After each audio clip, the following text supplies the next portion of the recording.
जय हिमालय, जय भारत। संसार भर में हिमालय लोग यूट्यूब चैनल देख रहे आप सभी का स्वागत है और मैं हूं भारत की राजधानी नई दिल्ली से डॉक्टर हरीश चंद्र लखेड़ा।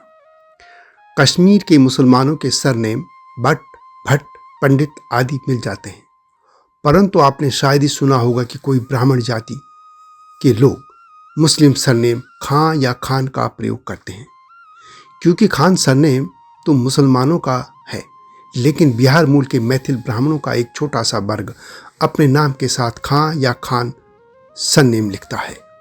ये ब्राह्मण अपना सरनेम खान क्यों लिखते हैं, यही इस बार बताऊंगा। लेकिन जब तक मैं आगे बढ़ूं, आपसे अनुरोध है कि हिमालय लोग यूट्यूब चैनल पर सब्सक्राइब अवश्य कर दीजिए, जो चैनल पर नए हैं या जिन्होंने अब तक ऐसा नहीं किया है, और मेरे सत्यमेव जयते चैनल यानी STV को भी देखिएगा, ये आपसे विनम्र अनुरोध है।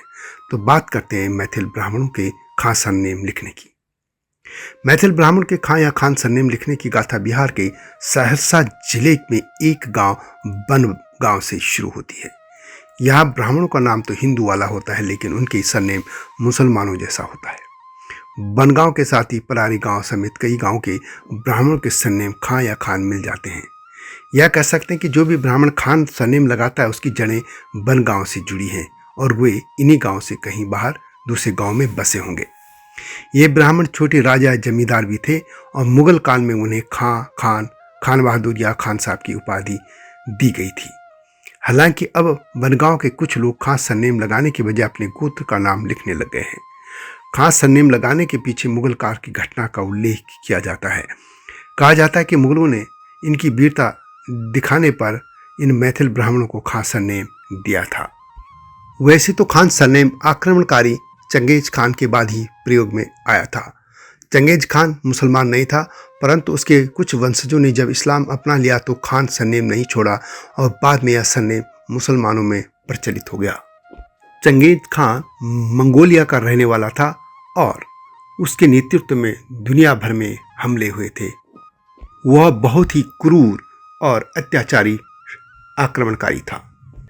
मैथिल ब्राह्मणों के खां सरनेम को लेकर कई तरह की कथाएं प्रचलन में है। एक तो यह है कि बहुत समय पहले की बात है, दंतकर झा नाम के विद्वान ब्राह्मण बनगांव क्षेत्र में बसे थे। वे शास्त्र और शस्त्र दोनों में ही निपुण थे। उनको लोग महर्षि भी कहते थे। महर्षि दंतकर झा का मानना था कि यदि कोई उनसे शास्त्र से बात करना चाहता है तो वह शास्त्र से ही बात करते थे, और शस्त्र से बात करना चाहता था तो वे शस्त्र यानी हथियार से ही बात करते थे। उनके दो पुत्र थे, शिवझा और गजाधर झा। यह मुगल काल की बात है।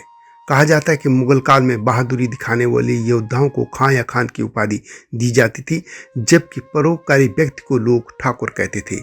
ईश्वर को भी ठाकुर कहा जाता है। शिवझा शस्त्र चलाने में निपुण थे। वे बड़े बहादुर योद्धा थे।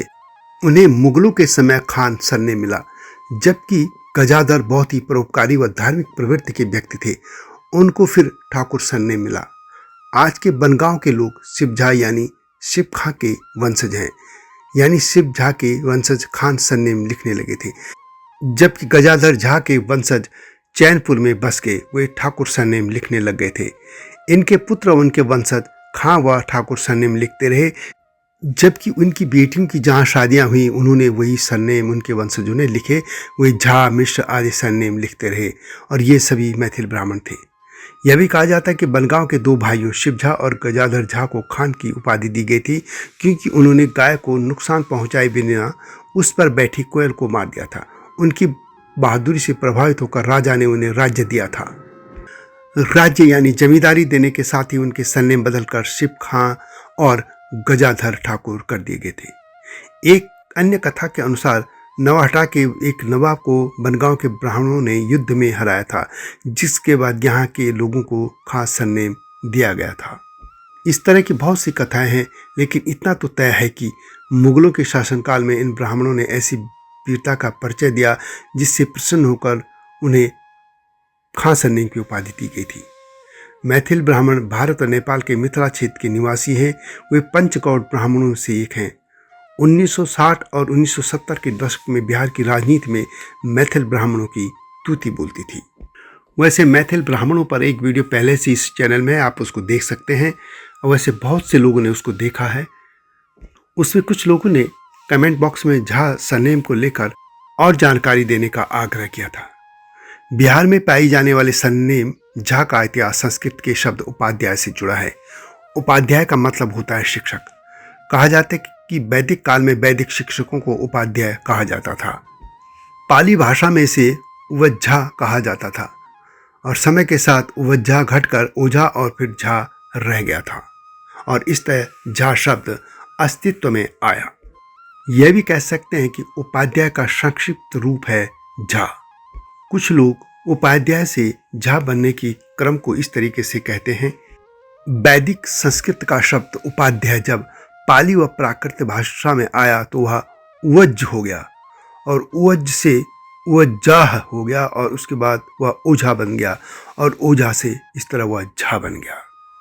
और इस तरह यह झा एक मैथिल ब्राह्मणों का एक समूह या उनका सरनेम बन गया, जो कि सदियों से मैथिल क्षेत्र में रहते हैं, जो कि आज के नेपाल और भारत में बसे हैं।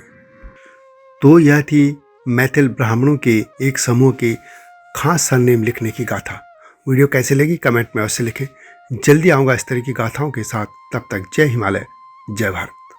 हिमालय पे पेड़ हो तो गीत गाएंगी नदियाँ, गीत गाएंगी नदियाँ। पेड़ों पे चिड़िया है तो गीत गाएंगी नदियाँ, पेड़ों पे चिड़िया है तो गीत गाएंगी नदियाँ। माँ की लोरी जैसे होते हैं नदियों के गीत।